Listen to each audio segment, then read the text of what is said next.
So friends, welcome again. It's good to have you with us. My name is Stephen Fetter, and I manage the United Learning Program for the General Counsel Office. And once again, a privilege and a delight to welcome all of you into the Treasurer's webinar. I know that a whole bunch of you are watching us in the recording after the fact. I look at the stats and I can see that we have as many people watching the recording as we have coming here live on the day. So I hope you're also finding the recordings helpful. I know you don't get a chance to ask questions live that way, but it's important to us to be able to connect with you, whether you're here on the night or whether you're signing in later in the week. So welcome and good to have you with us. Eric, once again, delighted to have you, and thank you for your slides, albeit at the last minute. I know that you've been really swamped, and what a gracious thing it is that a senior executive of the denomination can take time out of all the other administration that you do to come and join with us online like this to walk through these things with treasurers. So thank you for doing this even when you're swamped, and for working to deadline and not giving up on us. We're grateful for your time and your attention and for your expertise. So over to you. Great. Well, thanks, Steve. I have to say that when I did join the church office, it was as a grumpy treasurer who wanted to improve things. So this is my first love, and good evening, everyone. Regulars will know we always have the creed as part of our as an opening slide. This is one of the ways we're called to be church and to celebrate God's presence. And we also take a moment for a land acknowledgement. And I'm just offering a slightly different one tonight. This is from Metropolitan University, which was, renamed itself in light of some of its concerns about history. Toronto is in the dish with one spoon territory. The dish with one spoon is a treaty between the Anishinaabe, the Mississaugas, and the Haudenosaunee that bound them to share the territory and protect the land. Subsequent indigenous nations and peoples, Europeans, and all newcomers have been invited into this treaty in the spirit of peace, friendship, and respect. As the world acknowledges Earth Day and Earth Week, may we all try to live into the spirit of the dish with one spoon treaty. And as a newcomer and son of refugees myself, I find this a particularly powerful reminder. So with that, we've got a lot of bits of information, some of it tied to Earth Week. I'm using that as the header, but I also wanted to say a little something about what Steve talked about, the recordings where you don't get to ask questions and so on. Well, one of the challenges with recordings is we learn new stuff all the time. So I want to say that I will work with Steve to update our slides as we have new information. I can't re-record stuff all the time, but the slides will always be as current as we have, whether it's for T3010 or HST. But we've had some suggestions from you on just what additional little bits, both from treasurers, from regional council staff, and so on. So we'll be doing that as a matter of course. The slides might be more current than the recordings sometimes. So tonight we've got a variety of resources and reminders, some of them related to Earth Week, which is the theme, but it's also the home stretch for tax season. If you owe money to the government, you might be spending your weekend the same way I am. And we also have ministers who this is a big week for ministers to call me with tax questions. And of course, I'm going to just do a little speech here. When I joined the church, all kinds of disclaimers all the time, and all the material in the handbooks, in the manuals and stuff. And it said, ministers, we cannot offer advice. So ministers should, of course, check with their tax advisors and their legal and their lawyers with regard to this. And I sort of walked up to people and I said, these ministers, they don't make a lot of money. Do they have tax advisors and lawyers? And anyway, so that's one of my pet peeves. We cannot offer specific advice, but Clyde and Angelica and I try to offer generic guidelines that will serve you well. So with that, here we go. First of all, I'm probably preaching to the choir here. So the reminder about Church Hub is to any of the colleagues you bump into, not those of you who are participating on this webinar. Church Hub is where we get our mailing lists now, where we put your financial information, your statistics, your assessments, and it's how we get to know who is where. And we're refining it all the time. We launched it as a beta when we launched it, but now it's slicker and slicker all the time. And please make sure, as roles change locally, that you update your records. We're also expanding it to make sure that regional staff who work with most closely with congregations have access to this information as well. So again, just a reminder about assessments. This is the first year after 5 years of transition that we have all pastoral charges participating in the same consistent, transparent participation in assessment. And we have everyone it's based on revenue. And if our revenues are going down, so does assessment, and the idea is the whole system adjusts. I guess I'll tell you that there are assessments as small as $100 or $200, and there are a couple up near $100,000 that participate in supporting the broader work of the church. A key point here, though, is get your statistics in. Because as soon as you do, if those of you who have submitted your statistics, you already know what your projected assessment is going to be. So that's one of the benefits of the system that we put in, literally almost a year earlier than it used to be. And I say projected only because the General Council does need to ratify the assessment formula each year. But I strongly believe, I can't promise, I'm a mere staff person, but I do recommend stuff. And I cannot personally imagine recommending or the General Council seeking to increase assessments during a time when all our church levels and ministries are pretty challenged financially coming out of COVID. So again, here's a quick reminder, if you're a treasurer, around getting onboarded. If there's any new treasurers out there,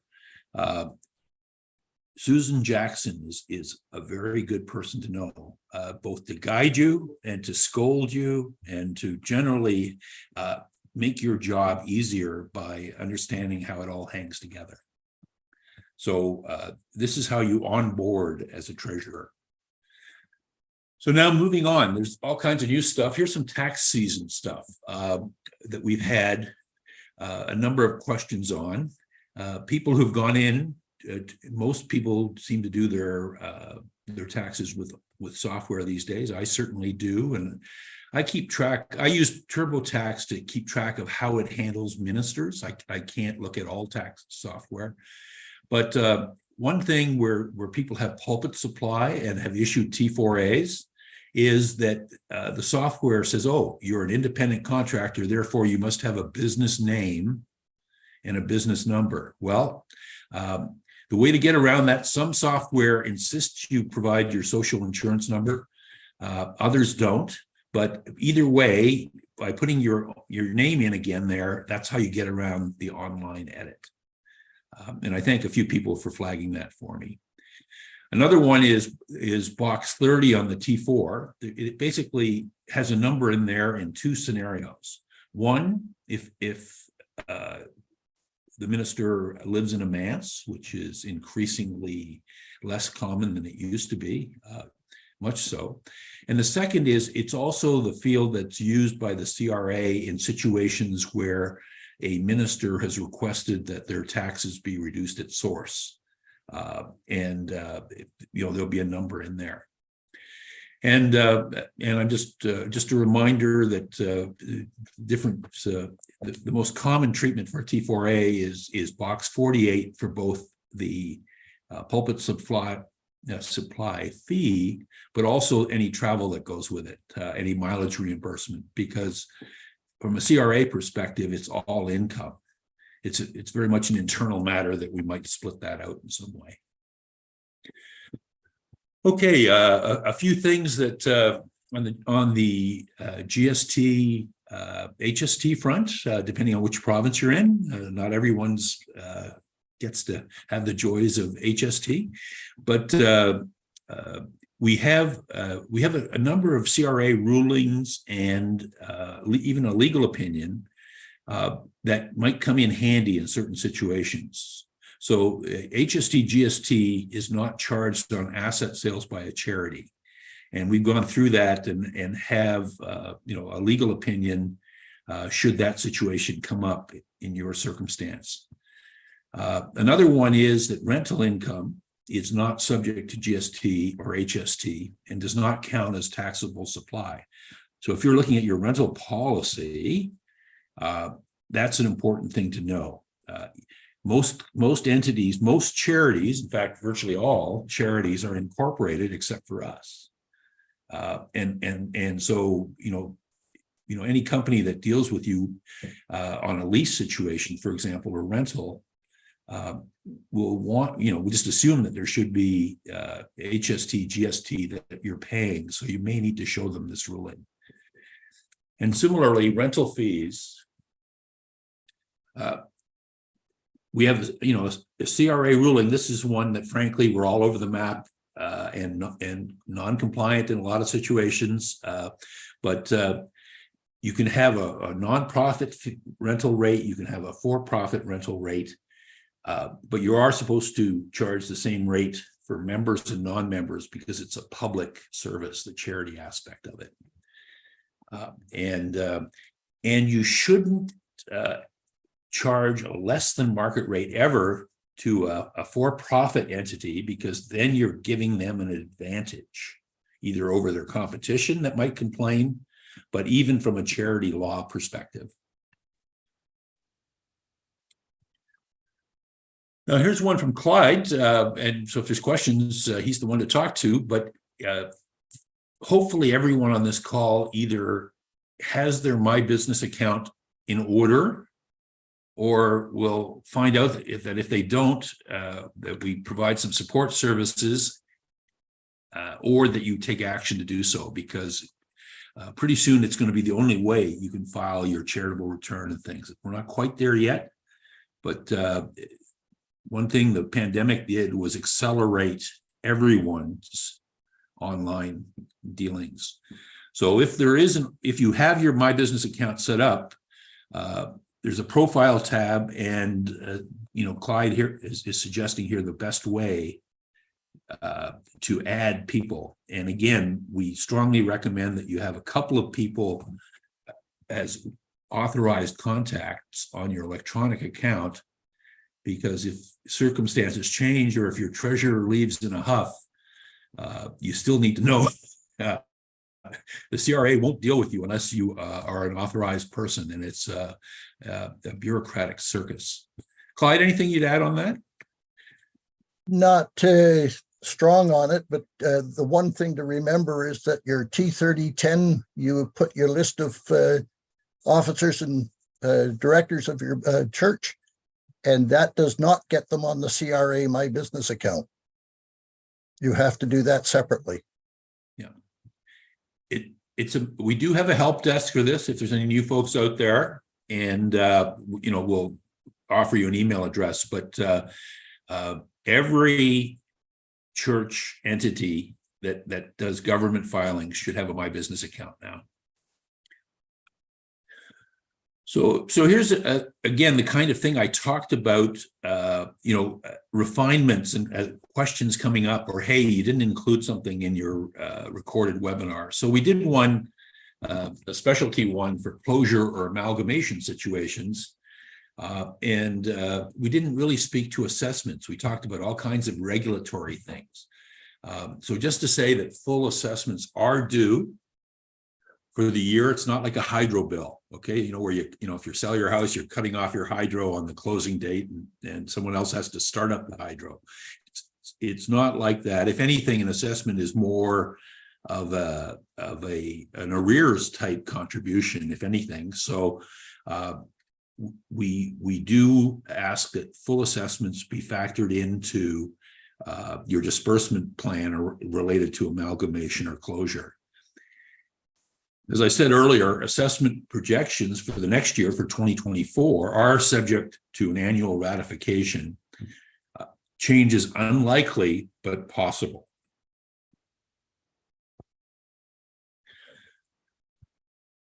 Another thing, I just want to thank Annette Taylor is just one individual, but I thank the United Property Corporation who've done some work. We also have some from Shining Waters. So we do have access to some very good lease templates if anyone is in that situation. Again, we shouldn't all be rushing, if we're incurring legal fees once and can share the knowledge, that's what we want to do. So a shout out to Annette who did have a lawyer out in Saskatchewan looking at things and sent along the lease to say that we could share it with others. So if you have that situation, let me know. Eric, why don't we just make a section in the Church Hub page and post them up there for people to get them at their leisure? We may do that, Steve. I just want to be careful around whether it's Annette saying so or whether it's the lawyer saying so, right? Yeah, I think that makes sense, but we need to be a little cautious with that, but we will, wherever possible, we'll have templates available in a way that people can access them easily. I think certainly there are folks here in Toronto that have talked to me about that too, so it'll come. But if you've got some already that you have permission to share, I think this is part of the evolution of ChurchX, and I'm delighted to hear that it's coming along. Yeah, great. Okay. I'm going to talk just a little bit very quickly about grants and loans in case there are any new ones. We do have a national program where we provide capital assistance. If you go to the web link here, there's low interest loans as a possibility targeted towards smaller congregations that frankly have no chance of getting a loan from a commercial institution. Generally speaking, even the biggest churches, unless they put up collateral, which of course, if you had collateral, you might not need the loan, but nonetheless, the churches, the banks will talk nice to you, but eventually, a request for a loan can bog down because, frankly, the PR risk, if there is a non-payment, is more problematic. So there are banks certainly that lend to us, but usually it's with obviously a claim on title, but they also look for national guarantees or some way to mitigate their risk. Now, the part that is more significant and open to all, and I would say this is a program that I strongly recommend, if you're not aware of it, to have a look at. If you believe that your church is going to be around 20 years from now, you probably will need to have invested in some carbon reduction activities as a matter of course. And the Faithful Footprints program, we've put out a few $1 million now already on this to help congregations qualify for matching funds, leverage monies to undertake larger greening initiatives. It could be heat pumps, it could be significant energy saving type projects. The thing I would flag, even if you don't do a grant or choose not to, the advice that this team provides is outstanding. They're experts, they're passionate, and they love to talk this stuff. They're geeks for energy savings. And you can, Stephen Collette is someone I flagged, but there's a few others on the team there. And we contract with Faith in the Common Good to have this available across the country.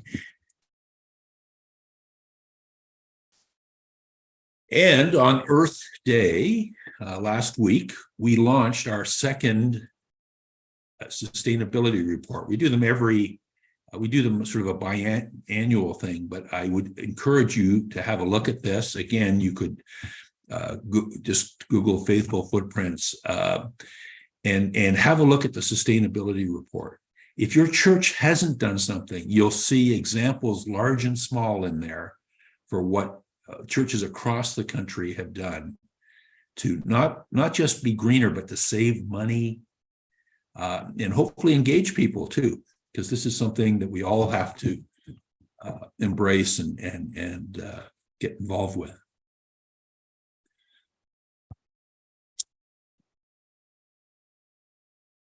And again, I'm flagging ChurchX. You're already here, but a plug for ChurchX. Here's the kind of stuff we're offering here in terms of recordings and slides around key treasurer functions. Expect more of them. Our next one, I think we're going to do live, but we'll have a specialty one for new treasurers, and we're also planning to do one in French, which won't be me, by the way. Or I'll be there as a support with a translator, but je parle français un petit peu seulement.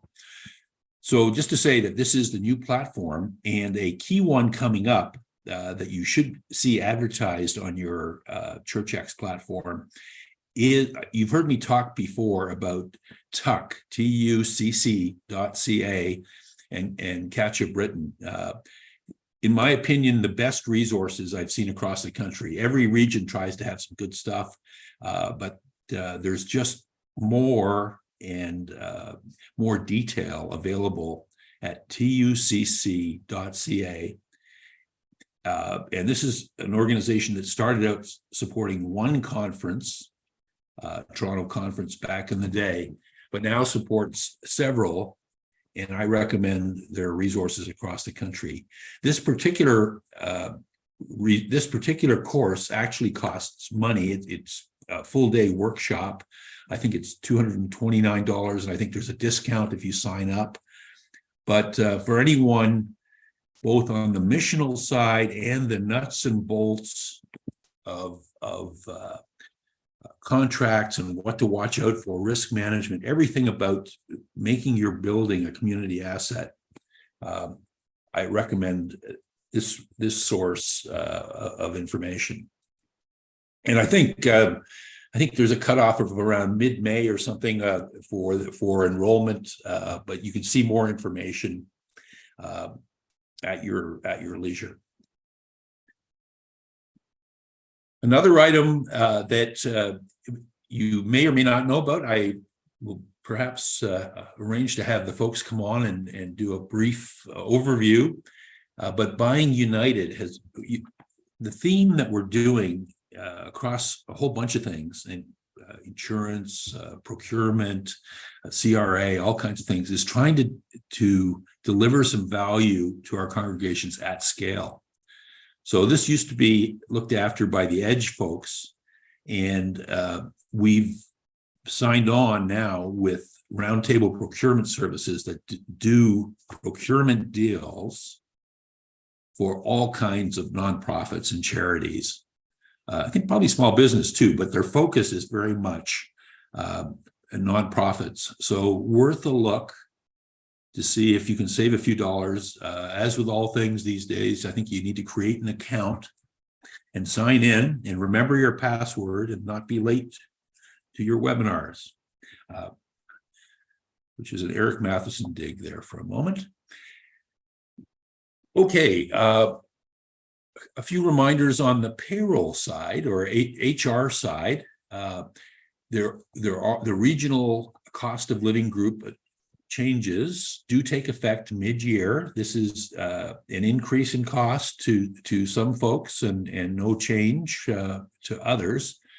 But just to say that you be sure to know, I always think you want to be proactive. You don't want, the minister should know, should be paying close attention to this, but just in case they aren't, make sure how the cost of living group changes impacted you and whether you have some work to do in time for the July 1 effective date. And this is from Angelica in detail. I won't read it, but again, it's very specific. It points on exactly what needs to be done to update your ADP record on team pay to make sure that the July 1 change is implemented. And again, of course, it's prorated for the year. This is Clyde's suggestion. I don't work with ADP myself. So Clyde, is there anything unusual or nuanced about what they need to do there?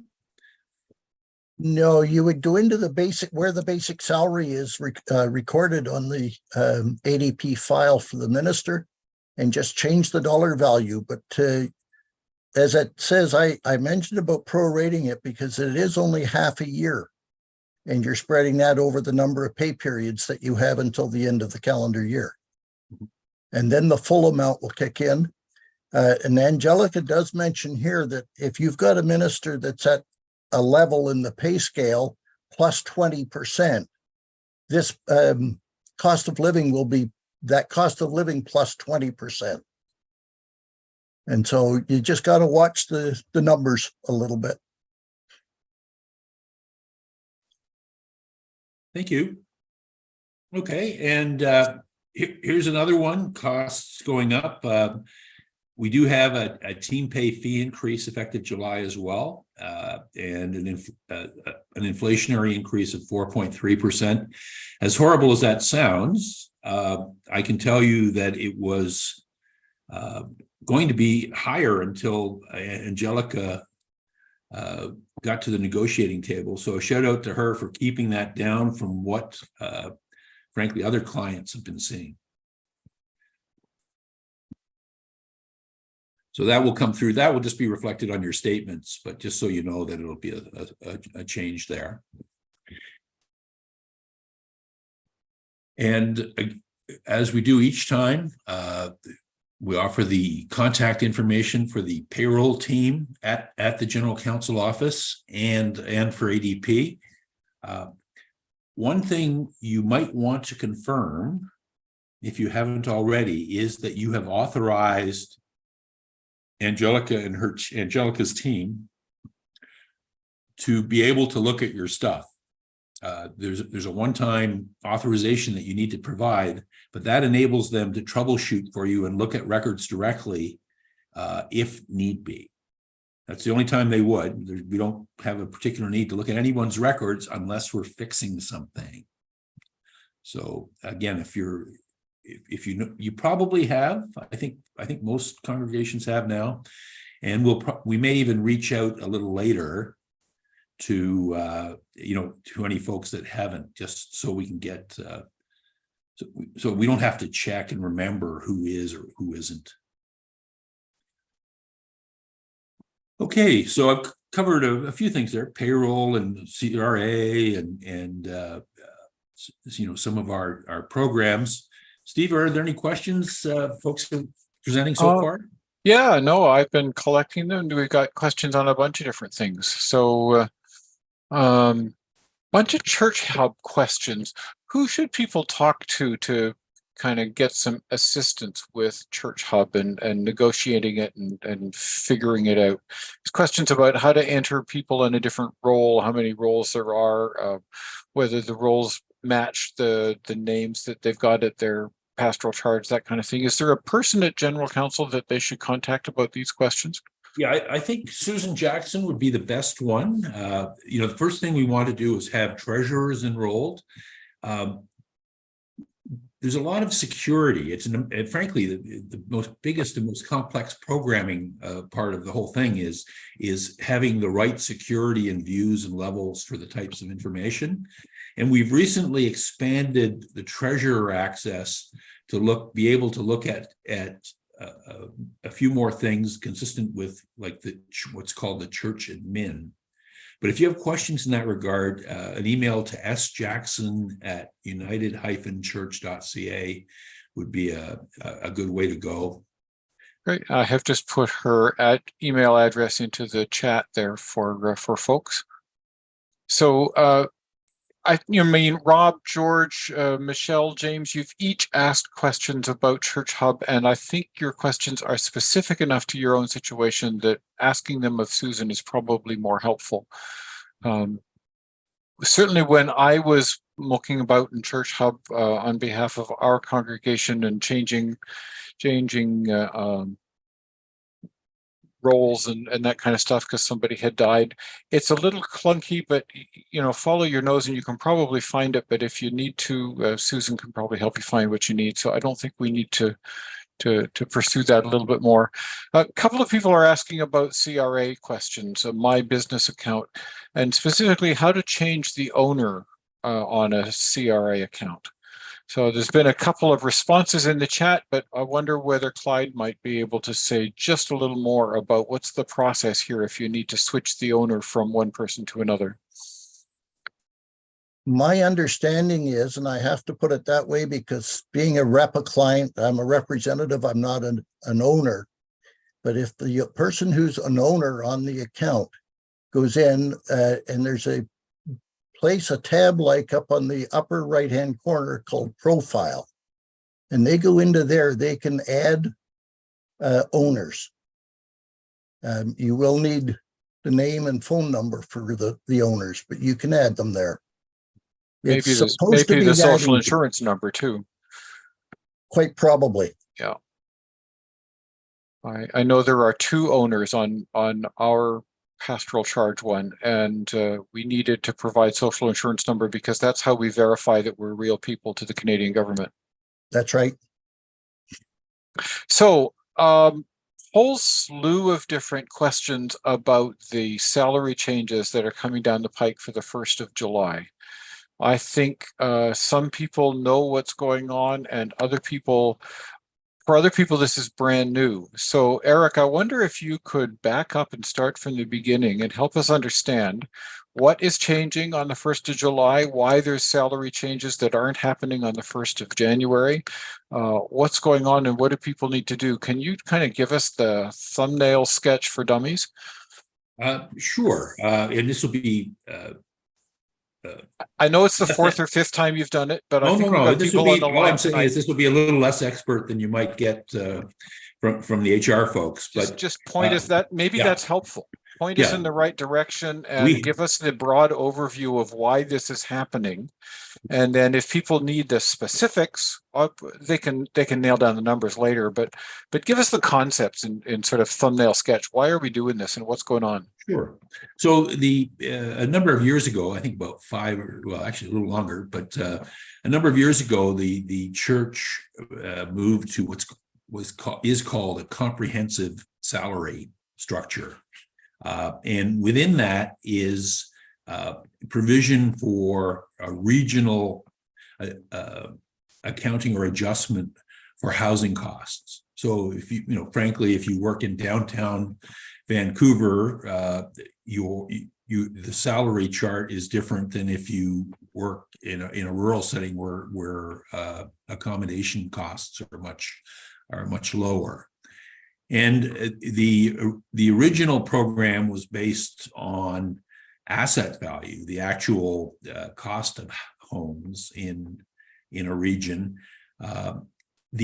which is kind of a crude instrument. So there's a number of studies done, but a study completed around trying to get an update to the portion of the comprehensive salary related to housing.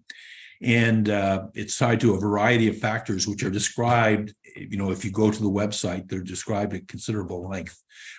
But the bottom line is the study was completed last fall or available or approved, and basically concluded that there were parts of the country where, in terms of equity and local costs, the minimum ministry salary should be updated and increased. And I remember numbers, so I know that that's the case in 43% of the population. There was also a proportion, so those are the increases we're talking about. There were lots of places that stayed the same, and there were ones that even went down, but those are not going to reduce ministry salaries. They're just kind of, noted and maintained for future. The General Counsel, recognizing the expense pressures on costs generally, but also wanting to be fair to ministers, it's quite the balancing act, suggested that this be implemented mid-year because it was already late from a budget scheduling perspective. So the idea is that the salary levels would change in certain areas effective July 1st. Now, the first thing people need to do is look themselves up on the web page, and there's been notification to all the impacted areas. Okay, but if there's anyone who doesn't know what I'm talking about here, you could just go to the United Church website, cost of living groups, in the HR section, look yourself up, see if there's a change. If there's no change, there's no action required. If there is a change, then you've got to do an update on the payroll system. So how's that for a start? That's helpful, Eric. I think it gives us the context about why this is happening. And Susan jumps in and says, please confirm, she wants to make sure she heard it right, that if the cost of living group went down, then you can't change the minister's salary. You only change it if the cost of living group went up. Absolutely. Yes, that's correct. Thank you. So nobody gets dinged just because, but I mean, this would be a standard practice anywhere, where if there's a change in process or procedure, you don't penalize people, type thing, and you just factor that in going forward. Okay. Friends, I hope that helps. There were several questions in the chat. I've consolidated them all together, but if you have a specific one, put it in the chat and I'll try to pull it again. So how long will this cost of living groups stay now? Or is this going to be reevaluated again, and when would that happen? Well, I think there needs to be a monitoring process around, like anything that's set up, has to be tested to make sure that it's, just from a justice and fairness perspective, doing what is intended. Yeah. I would think that having done as robust a study and using one of the most noted firms in Canada to do it, that this would last for some number of years. But again, there needs to be a monitoring thing, make sure that's the case.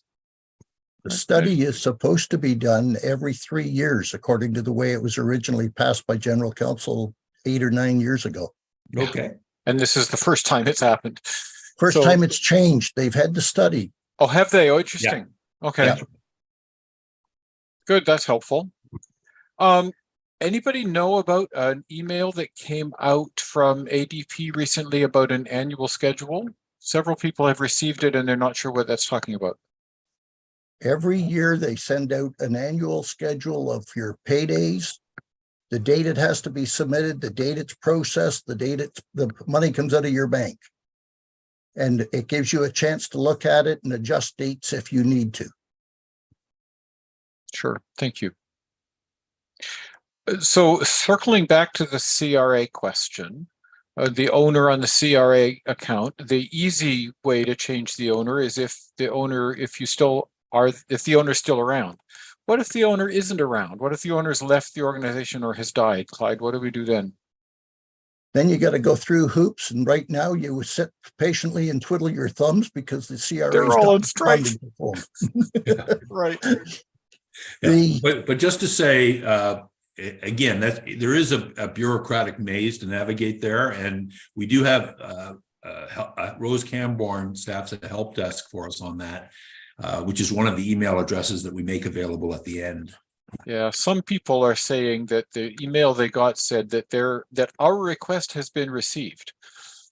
So maybe there's been some kind of glitch. People are speculating in the chat because people are saying, I didn't send in a request. Why is my request being acknowledged when it didn't exist? First comment, I'll say, we don't know what you're looking at. ADP does send out a schedule, but ADP being one of the largest payroll companies in Canada, there is spam out there as well. I receive spam occasionally that has an ADP logo on it. So if you didn't make a change, you should have a quick look at it, and don't click on anything. You can always go into your ADP account and look at something. Don't click on anything from a bank or basically a company where you need to provide personal information or anything. Be very careful with that. And I would say if you've got a question and you're not clear what's coming from ADP, contact Angelica's team. That's why they're there.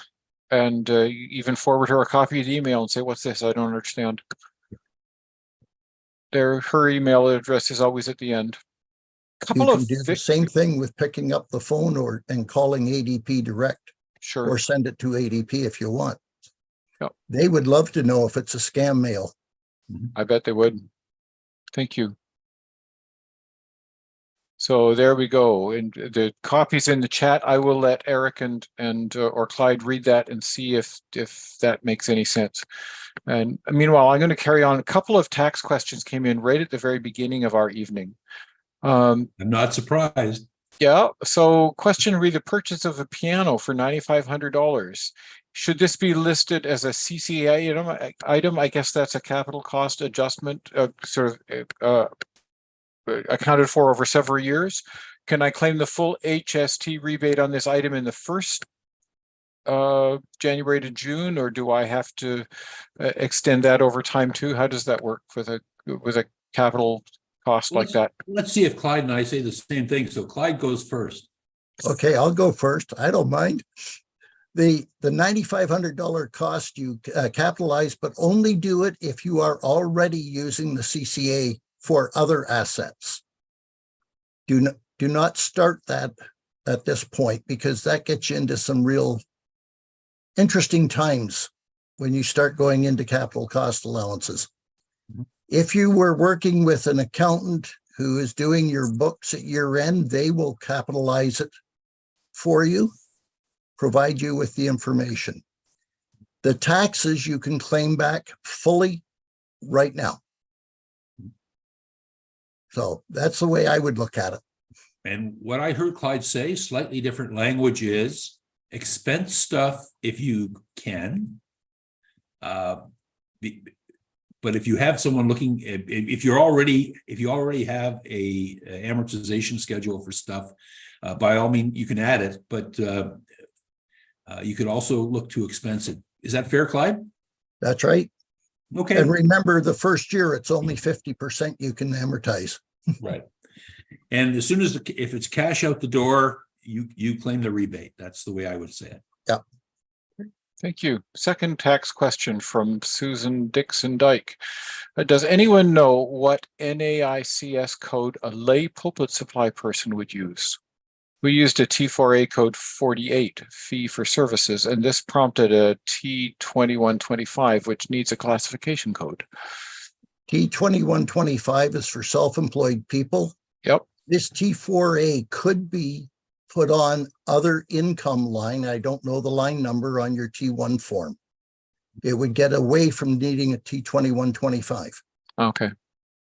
However, it is a fee for service and does, properly belong in that box. I don't know from memory, but if you just do a lookup, anything generic works. I use a T2125 for all of the funerals that I do outside of my own congregation. And that's where I put my self-employed income, and then I can claim expenses against it. So it is a self-employed income. I can't remember what the code was, but it's.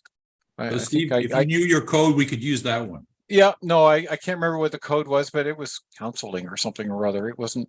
It was generic enough that it seemed to fit, and nobody's ever challenged it. I've done it for years. Yeah, and at the risk of this isn't something a professional should say, but it doesn't really matter as long as you put one in. So I would look for something generic. The government isn't going to chase you as long as they get their cut, right? That's it. Right. Yeah, it's statistical as much as anything. Got it. Reporting is the most important part. Yeah. Exactly. I think the rest of the talk in the chat is really people talking to each other. If there's a really specific question that I've missed, my apologies, but some of the talk back and forth has answered questions that I picked up already. So I think we should carry on with the agenda, and we'll pick it up next time around if I've missed something. Okay, here we go. So insurance is a big deal topic, and just to say that we're going to talk about half the congregations are part of an affinity program already, where the United Church nationally has invested money to try to help keep premiums down, and we'll talk about that a little bit. But first of all, I'm going to summarize coverages that you should all know about. So all congregations in good standing have directors on officers liability coverage. You don't have to buy it. If you were buying it yourself, you would pay somewhere between $250 and $1,000, depending on how much you have.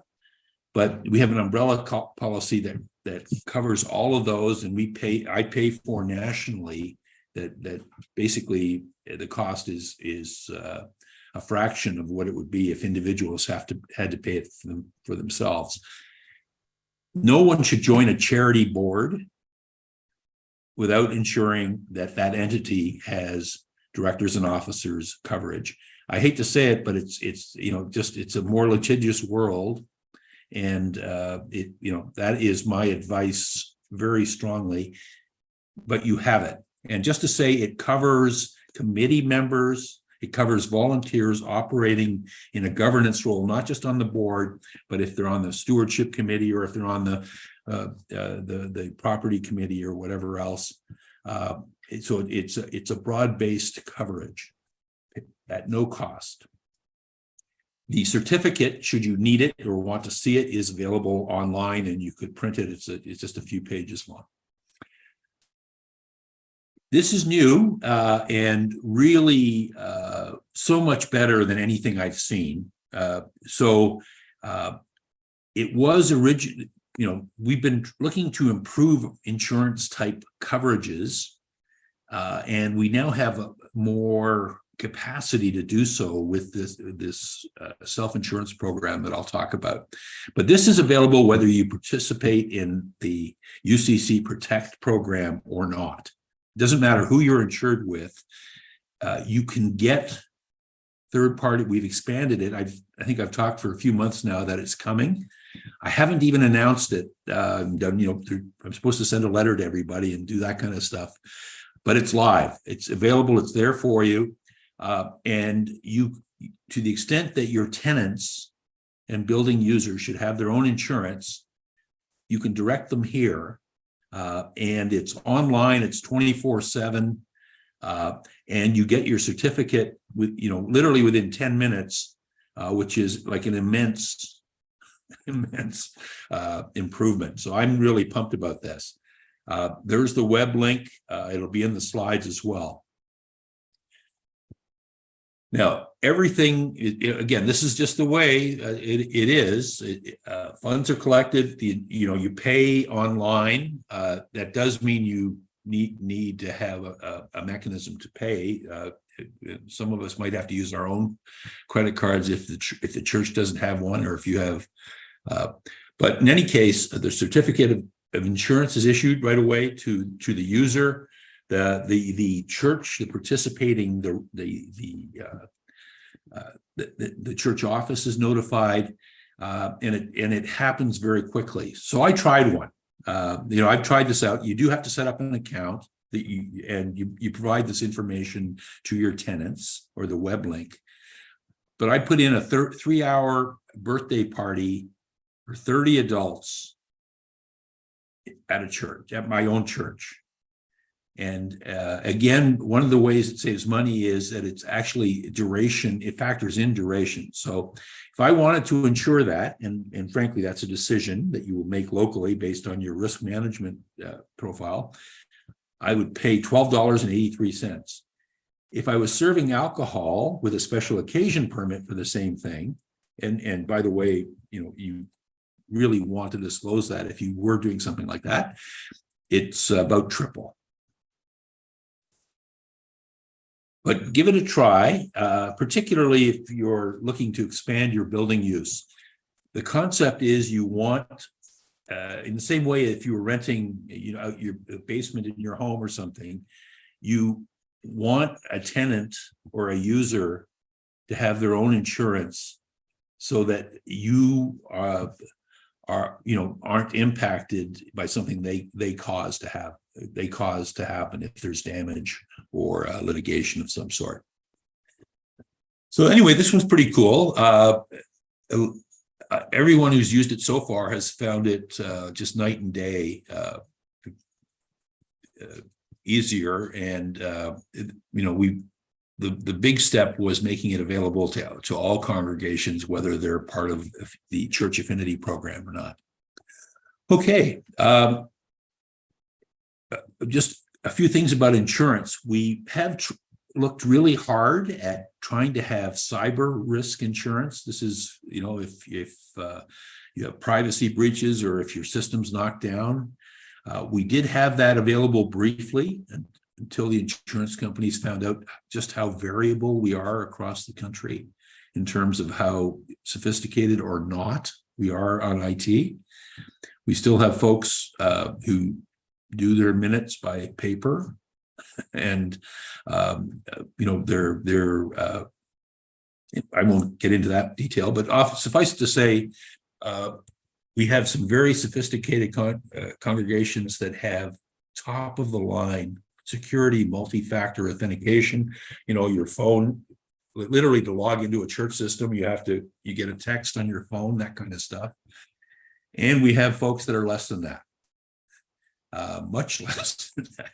So anyway, this is a list of what an insurer would look for in order to be able to provide insurance on a group basis. So individual congregations across the country can get this insurance based on how they're doing.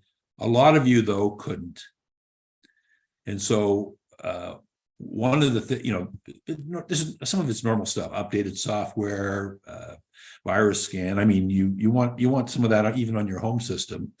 And I do all this stuff nationally at the general counsel office and the regional counsel offices. We have upped our game to the point where our insurance premium was cut in half last year, which is just not the way insurance premiums go. But it was a recognition of how hard my IT team has tried to keep current. So just to say, if you're looking at it, there's a list for you, and you can just, see how you're doing. But in the meantime, something I'm looking at is if insurance is not obtainable, because we can't warrant that people do stuff, like do all those things, then we're looking at, again, and when I'm looking at something and talking to you about it, it means there's a pretty good chance that it will happen. Okay, so we're looking at having an umbrella style coverage where if you do have an event, there's a number you can call. You can get advice and resolution for a lot of problems over the phone, but also referrals to how to get it fixed. But this isn't insurance. This is like a support service because it doesn't cover subsequent costs, I mean, that part of the service is free. But if you had to have, the Geek Squad come in from whatever store they represent and do a major fix or rebuild, it doesn't cover that kind of cost. But it helps you get to a solution, because that's what we've found. It's harder to figure out what to do than whether insurance pays for it or not.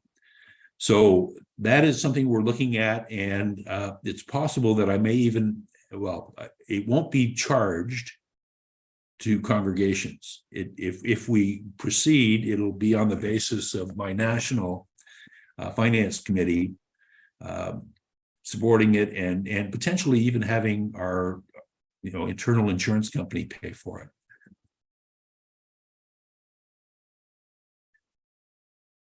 So any questions on the new insurance developments before I do? Just a quick primer on the rest of the insurance program. Sure. Just a couple of questions about the about what kind of insurance do you need if you're hosting a party with alcohol? If it's the church doing it as opposed to the third party, is that covered in our insurance already, or do we need to get an extra policy for that? How does that work? Do you know? Oh, again, if the church should disclose, first of all, that the starting assumption is that our churches don't throw wild, raucous parties. So if we decide to, we have to tell somebody ahead of time. Well, that's just it. So it's a good idea, depending on the size of the event and how many people and all those kinds of things. Again, I'm giving you best practice. But in this day and age, I'm sure everyone's heard of some story of what's called social host liability, where even in private residence, people are sued every day on that. Yeah. Where somebody has too much to drink at a party, they get hurt. It's not like they're actually wanting to blame the host, but if they have huge expenses, they figure the insurance companies will look after it, right? So people are suing each other for this stuff all the time. My wife was on jury duty and had, involved in one of those cases, and again, it's not vindictive. It's what people have to do if there's a really traumatic result arising from excess alcohol.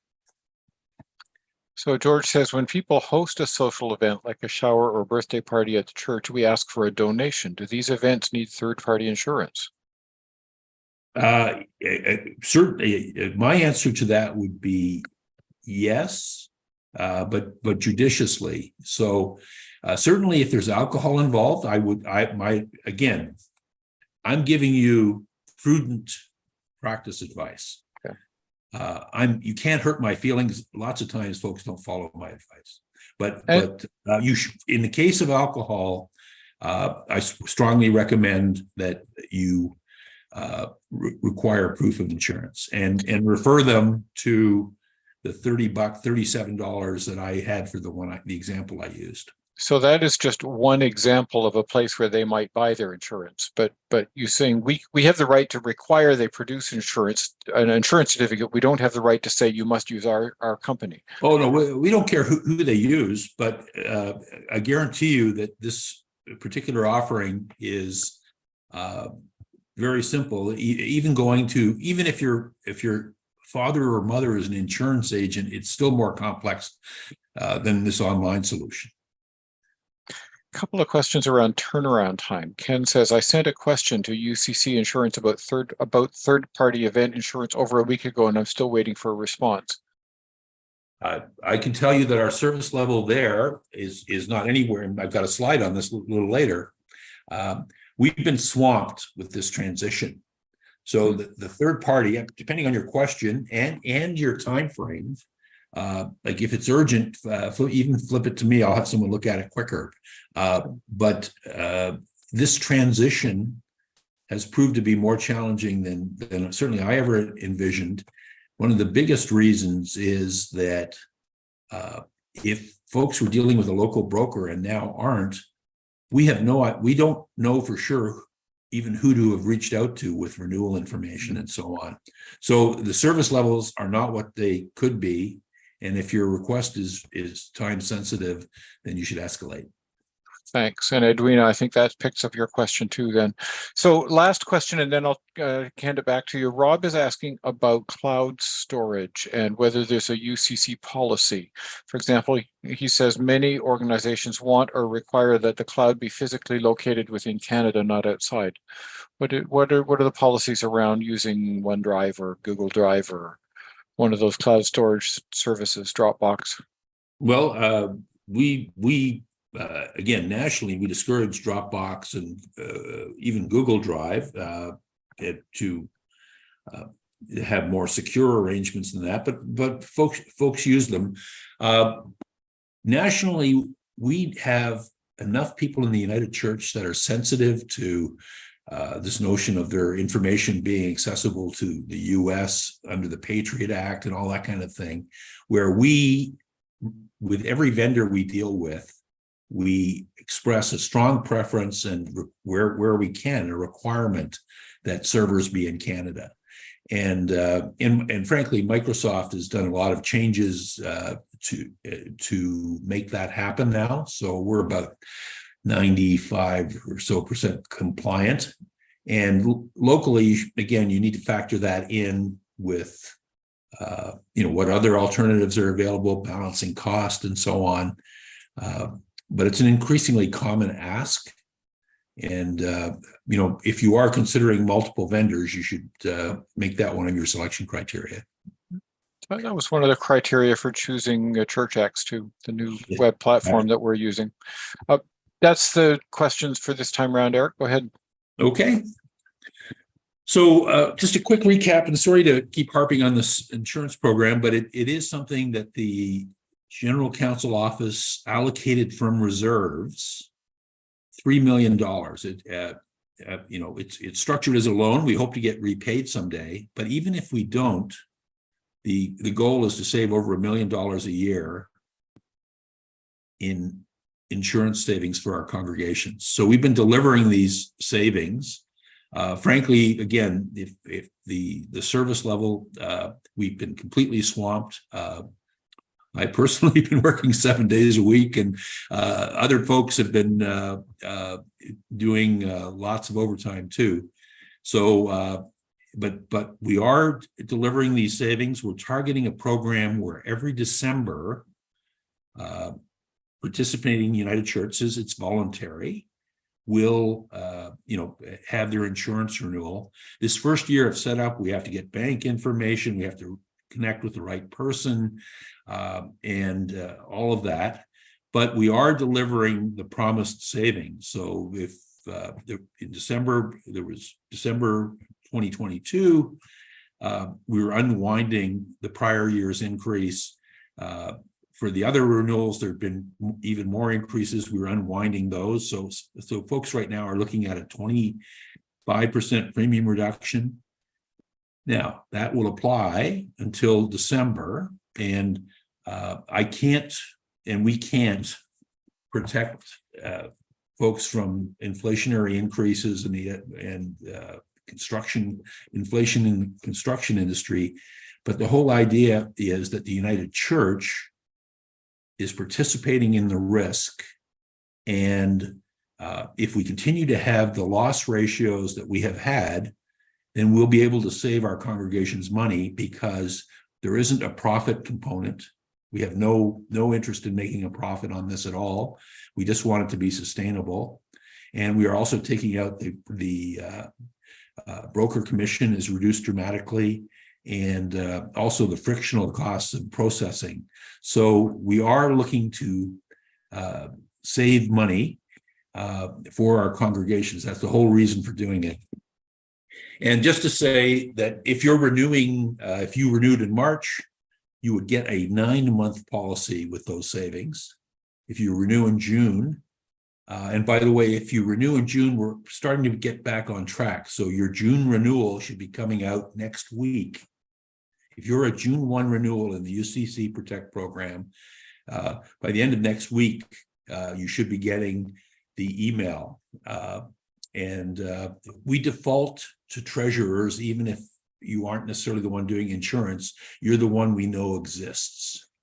We may not know, we may not have an email address, for example, for your trustees.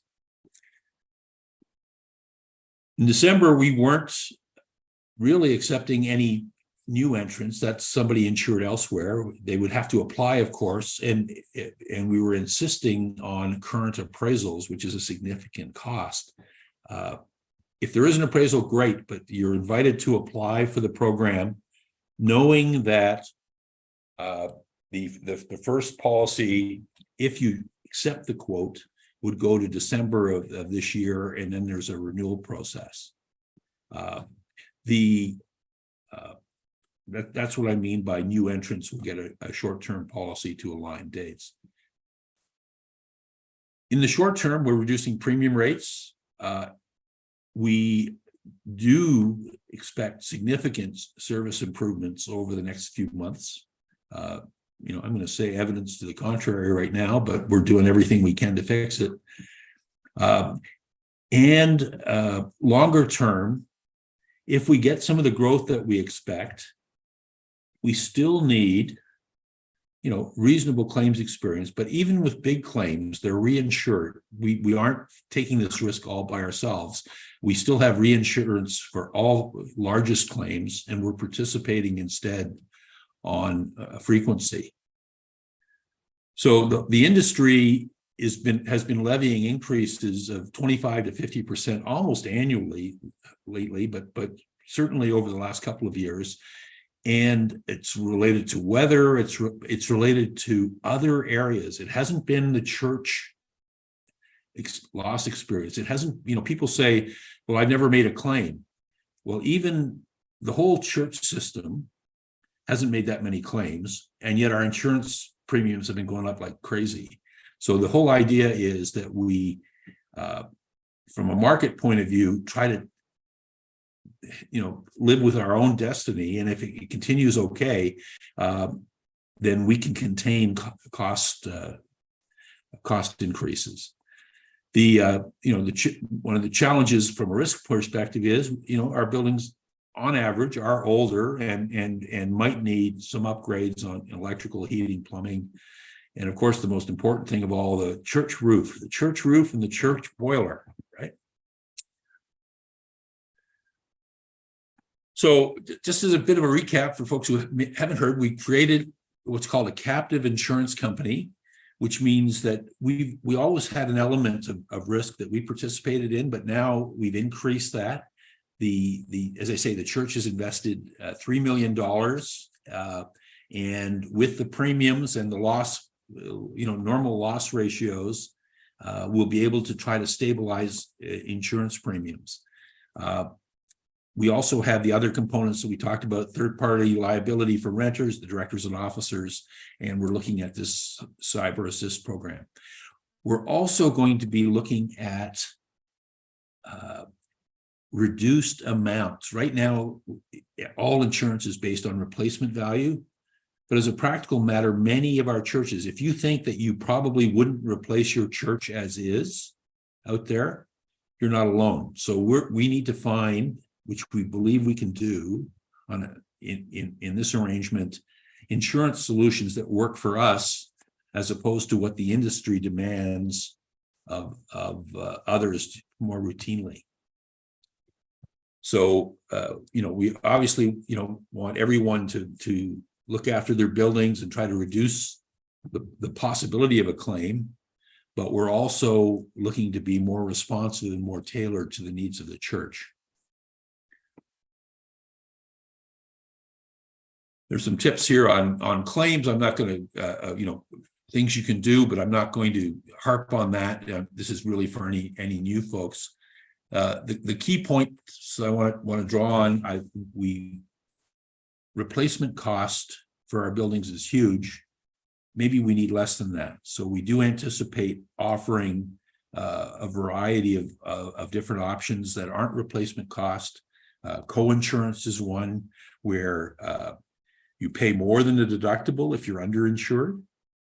Like if your building's deemed to be worth $2 million and the example here I use, if you're insured for 800,000 and at a claim time, you're deemed to be underinsured by a few $100,000, then you would participate in the claim beyond the deductible. And frankly, that's the coverage that a lot of folks who aren't in the United Church program, they have that, whether they realize it or not. So we're looking at actual cash value. We're even looking at authorizing the possibility of not replacing it all. But the thing is that your trustees and your treasurers and so on need to make sure that's a very informed choice with broad congregational buy-in. So again, this is a plug. This is as close as we come to advertising here, folks. This thing was created and significant investment made for one purpose only, and that's to meet the risk management needs of congregations. It would have been way easier. I got to tell you, my life would be simpler if we just let things run and say, get your own insurance, and you know, the market is what it is. But we're trying to participate in a way that we can customize something very significantly. And so feedback, even on the service level, if you haven't heard back, you know, from an email that you were expecting, or if you need something right away, any suggestions right now would be helpful. And people are texting me. I wonder if that's family or treasurers. That one's family.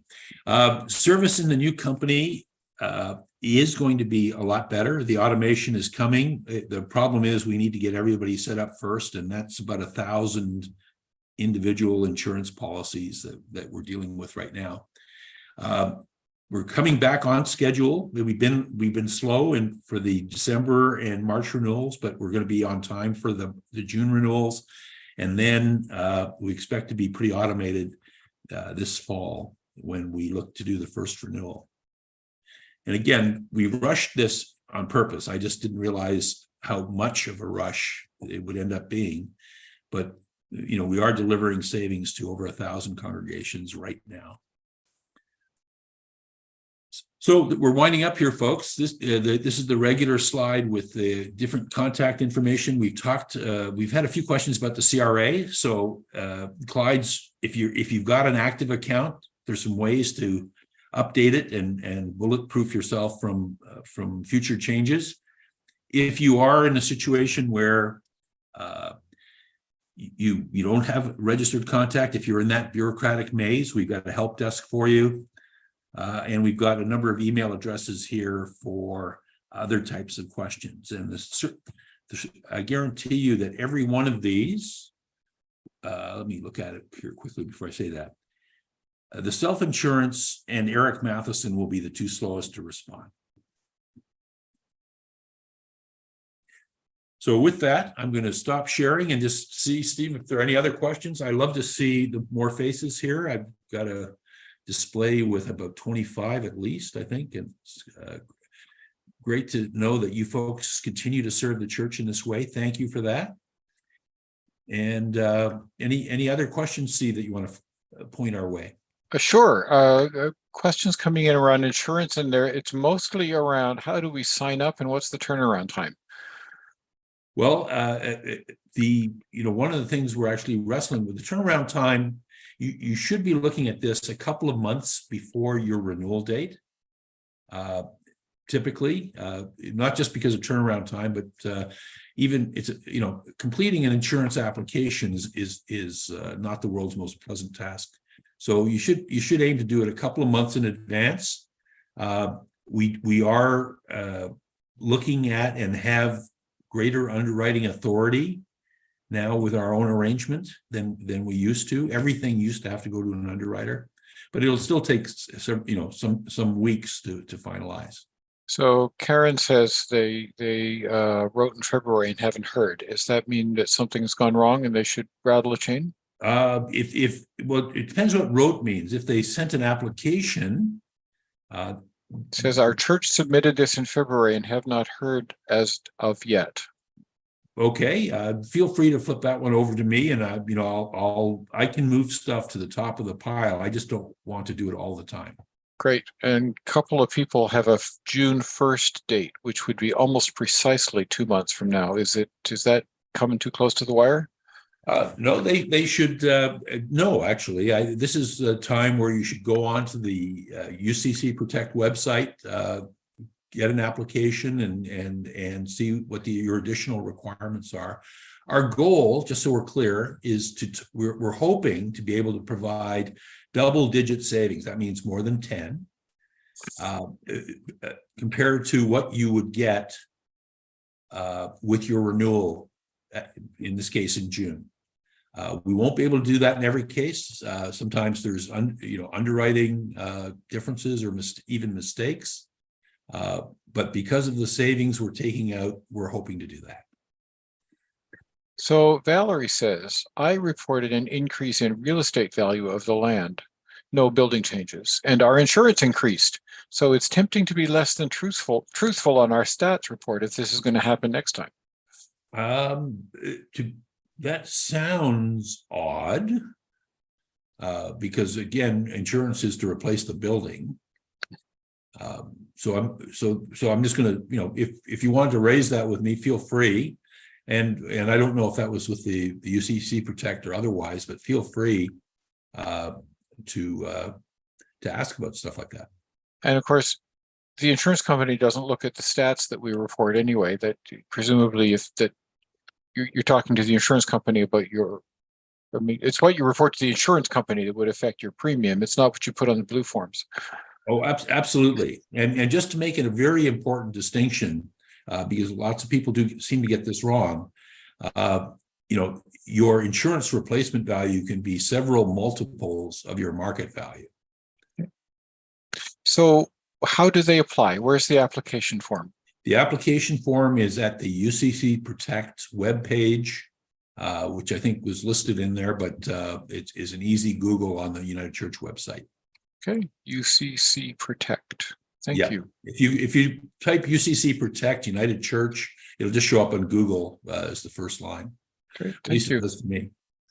Arlene, something's got garbled in your note. Could you put it in again, please, and just help me make sure I understand what you're talking about? And while we're waiting for that, James asks a totally different question and about team pay. Is there any way to track vacation and study leave accrual through team pay? Certainly not. I'm going to say vacation pay accrual. That one, maybe, I don't think so, but certainly not study leave. That's timekeeping as opposed to pay. So that's basically use it or lose it. Yeah. Well, not only that, but I mean, record it somewhere too. Yeah. Sure. Yeah. Thank you. Yeah, definitely vacation accrual is in team pay. Okay. But your timing, anything that is just straight time, like sick leave or anything like that, it's not there. Okay. Arlene, I'm going to invite you to send your question directly to Eric, because I think it's time to wrap up here. Any last comments, Eric or Clyde, that you'd like to make tonight before we sign off? No, just that we're all, facing, some challenging headwinds in terms of coming out of pandemic, whether it's attendance, whether it's, increasing costs and so on. And the more we can find ways to do together and share information, frankly, that's what I joined the national office to do as a grumpy treasurer. So thank you so much for everything you do locally, the way you serve your church, making this time available, all of it. Just a reminder that you've only got 2 months to get your T3010s in. Yeah. But let's face it, Clyde, it's way more important to get your taxes in. Well, yeah, but the T3010 is the church. The church doesn't worry about the T1 forms. Yeah, fair enough. There you go. So, and the easier we can make all of these administrative procedures, the more energy, time, and volunteer effort we'll have to put towards the things that make a difference to the reign of Christ. So yeah. This is not only about keeping an organization going. This is about allowing us to be the church and to be God's church together. And what you're doing is ministry as well as administration. And thank you for that. And with that, you can't stop the preacher from preaching, right? Sorry about that. Yeah, no, Anyway, I think with that's a that, strong finish. I was going to answer another question, but no, that was a strong finish. with that, I'm going to draw us to a close and thank you for joining us and invite you to join us again at in the fourth Wednesday of May. I don't have the date off the top of my head, but we will all get a reminder from ChurchX about the next time round. Yeah, and just to say, we will be doing a special one for new treasurers. I'm not promising that for May. I have to come out from under insurance, but we'll announce that with lots of lead time because there are a lot of new treasurers. Great, thank you. So once again, I'm going to take Eric and Clyde into a small breakout room so that they can debrief with each other. We'll say goodnight to the rest of you and look forward to seeing you again next time. Bye for now. Thanks, everybody. Thanks for what you I do. know.